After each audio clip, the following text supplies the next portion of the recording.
Hello guys and gals, it's Soulfax here and you're watching another War Thunder video. And what you're watching on the screen right now is the stretched image of my daily reward, the huge trophy that I opened a few days ago, and would you have it, it's another test drive, this time for a Soviet rocket premium vehicle, the BM-8-24, because I mean, who in their right mind would choose 1 million silver lions, or look at that, a premium aircraft over a 1-hour test drive of such an awesome vehicle that is the BM-24. I mean, really, that's such an awesome vehicle.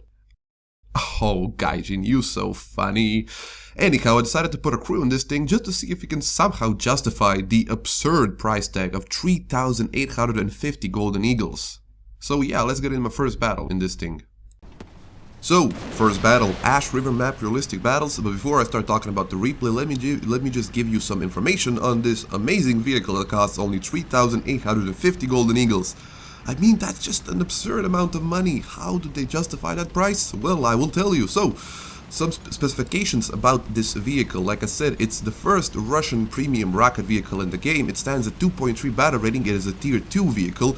It has only 2 crew members. It weighs some amount of tons, but because it only has 2 crew members and because it's so small, it can reach a decent amount of speed. It, as you might imagine, has absolutely no armor. Anything that shoots at you will probably penetrate you, and because you have only 2 crew members, it will most likely kill you, as you will see in just a few minutes. Spoiler alert. Anyhow, the main thing about this vehicle are the rockets on top. There are 24 rockets on this vehicle. I already fired one because this is my first match to see how much drop these rockets get, how much velocity they have, and how much lead I need to put on my targets. But the rocket rack on top of the vehicle is very underwhelming because other than the fact that it acts like an ammo rack, so anything that shoots in this rocket thingy, in the rockets on top of your vehicle, will most likely detonate those rockets, but that's not always the case, as you will see in just a few minutes. Anyhow, the traverse angles, the traverse degrees of these rockets are extremely poor. It can only traverse a few degrees to the left and to the right, and what's worse, it gets only 2 degrees of gun depression. Yes, only 2 degrees of gun depression, which means that this thing has worse gun depression than any Russian tank and worse gun depression than the KV-2. That's just mind-blowing. Anyhow, because of the way this vehicle is built, as you can see, it's kind of tilted backwards, so the rocket rack is also tilted backwards, which means that when you're driving straight and looking straight in front of you, you're using 1 degree of those 2 degrees of gun depression that you already have. Which means when you find yourself in a situation like this, I'm gonna be in just a few seconds, you will see that it's kind of hard to actually kill anything with that bad gun depression. So anyhow, let's talk about the replay. So I made it my way to the right side of the Ash River map. I didn't flank all the way up those hills because, well, I know this thing has very bad gun depression. I find my first target, that's a Cromwell over there. And I try to shoot at him, and I don't have enough gun depression to shoot at him. I try reversing to tilt my vehicle forwards, but it's just not accurate enough. I don't see enough of the target. So I say, screw it, this is not my tank, this is a test drive, let's just try and bum rush the fucker and see if I can face hug him and put some rockets in him from a very, very close range. And as I charge him, I see there is a Crusader, and I was contemplating going for the Crusader, but because the Cromwell is here, I decided to go for him. So I start shooting, I put 1 rocket in his turret, and I go around him, but the thing is, you can see, the traverse of the rocket is not well enough for me to put in another shot exactly as I come to him. I've only put 2 rockets in him before he managed to take me out. Absolutely no damage, absolutely no penetration. Yeah, that's how my first game went, so let's move on to the second game. Moving on to my second match, this is on the Cuban map, and this is another very, very, very bad map for this tank. Also, if you decide to buy this vehicle, which I don't recommend you do, be very, very careful when driving towards trees, because this thing is so light, so lightly armored, it has only 2 crew members, and it can reach a decent amount of speed. If you hit something going at, let's say roughly 35 kilometers an hour, you will probably lose one of your crew members, and when you lose one of your crew members, you won't be able to operate the tank. So yeah, this tank is awesome. Anyhow, because this map is the way it is, I just didn't know where to go. To actually exploit, well, I almost said exploit, I said exploit. To not exploit, to work around the lack of gun depression on this tank, so I decided to follow this guy over here to the left flank of the map. I know there's a lot of hills on this side of the map, so maybe I can snuggle myself in between one of those hills and maybe ambush somebody. But yeah, as I was going there, I was also looking towards the other side of the map to see if there's somebody that's focusing on some other tank that I can maybe take advantage of and put a few shots into it before they notice that I'm here. And I noticed what appears to be a Crusader Mark III or Mark II. I'm really not sure, it really doesn't matter, but he doesn't appear to have noticed me because he is shooting at that Russian tank behind me. So I'm just waiting for him to fire another shot so I can maybe try and bum rush him like I did with that Cromwell. So I go over the hill, and oh my god, no gun depression, absolutely no gun depression. Okay, run like the wind. I try to run away, try to put one shot into him. He puts a shot into my something. I don't know what it is. Is that a viewport? Second shot goes into my rockets, and this is where the fun starts. So I'm basically in the middle of a friendly offensive and an enemy offensive. I'm kind of in the middle ground in nobody's land, and there's, I think that's 2 Cromwells in front of me, or maybe even 3 Cromwells, 2 Cromwells and a Crusader, and I'm just standing here, playing dead, and they're all ignoring me. Completely ignoring me, and that's probably because they don't know what this is. And as they're ignoring me, I repair my tank and I start putting shot after shot in this Cromwell. I'm pretty sure that I'm hitting him, but as I'm hitting him, I put up a lot of smoke. And I get shot by those Cromwells. And you might guess what happened. I didn't have a single penetration on that guy. Not a single freaking penetration. Yes, this vehicle is awesome. After playing those 2 matches, I was telling myself that if I shoot at something and I don't kill it this match, I will stop playing this tank. And luckily, I did kill something, so I'm on the right side of the Tunisia map. I went over to the C spawn and flanked around to the side, and look, there's a Tetra. Okay, shoot at him, shoot at it. Gun depression, so awful, not gonna work. But hello, a Cromwell, yes, sacrifice yourself to my rockets. I put one shot into him, he kind of disabled I think, and it just starts spamming rockets, and suddenly I see his turret fly off and I get my first kill in this tank.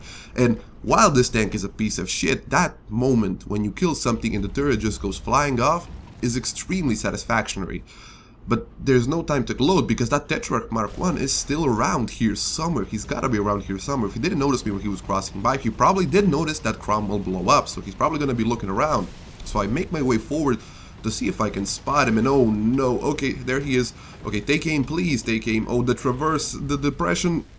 Yes, yes, one shot, and look at where he shot at me. He shot directly with a high explosive round. That's a 40mm high explosive round in the ammo, and boom, he detonates my ammo rack. But because I got such a relatively good result in the first match and with the first vehicle, I decided to use one of the backup that you get in these test drives, and I spawned in my second vehicle. So I spawned in my second BM-8-24. I forgot how this vehicle is called. It really doesn't matter. You shouldn't know how this vehicle is called. Anyhow, so I decided, okay, same idea. And I see a T-34. What can this thing do against Russian technology? It's a Russian against Russian. Let's see, 1 shot, 2 shots, 3 shots, and boom, there he goes. There's his turret. I already killed him, but I just keep putting shot after shot into him because I was not really sure if I actually killed him. I think the prompt on the screen just kind of decided not to show up. Anyhow, so 2 kills in 1 match. Oh my god, this thing is amazing. No, it's really not. You shouldn't buy it. It's really surprising how weak these rockets are. I'm pretty sure they're 76mm rockets, and if being 76mm rockets, they should do, well, a substantial amount of damage, especially when you fire them in the sides of things, and so far I haven't had a lot of luck. Anyhow, I decided to move forward here to the position that I got killed in last time and to see if maybe I can shoot at something. Oh, there's a Crusader up there. Okay, let's see if I can actually hit him. That's a very small target and these rockets are not very accurate. So, okay, shooting miss. I think I missed. Okay, that's definitely a hit. And oh, look at that turret. Look at that turret fly. Oh, that was just completely worth it. But then things go to hell because, yeah, I decided to stay in the open a little too longer, and I even did this thing where I kind of like messed around on a rock. I was thinking about, okay, can I hide myself behind this rock so only my rockets are visible? And now that's kind of a bad idea because the rockets act, like I said and like I showed you, as an ammo rack. But you will see that's not the biggest bad idea of this match, because I decided to move forward, then I decided to move backwards, and there's a tank in front of me. I don't know if you can see him, but I can see him, and I saw him, so I started pulling back, and I get stuck on this stupid rock, and because this tank is so small, I kind of juggle on it. My tracks in the air, I managed to get off this rock, but I'm already getting shot at. There's a 813, or maybe a Crusader down there. That's a Crusader. I try to put artillery on him, but it's kind of too late. I already gotten 2-3 shots in him. He's still not dead. 1 shot into the ammo rack, still not dead. I'm on fire. And would you know it, with the blazes, with the bombs coming down, an 813 from the bridge kills me. And this is basically all I'm going to show you in this video. That's what you will get. I hope that you gathered something from this video, and the thing that you gathered is that this vehicle is a piece of shit and that you shouldn't buy it. And by the same logic, you shouldn't buy any of the rocket vehicles because they don't fit this game or the metagame or just the gameplay of this game. They ruin the fun for everybody except the person who is driving them. They're extremely expensive, so please don't buy them.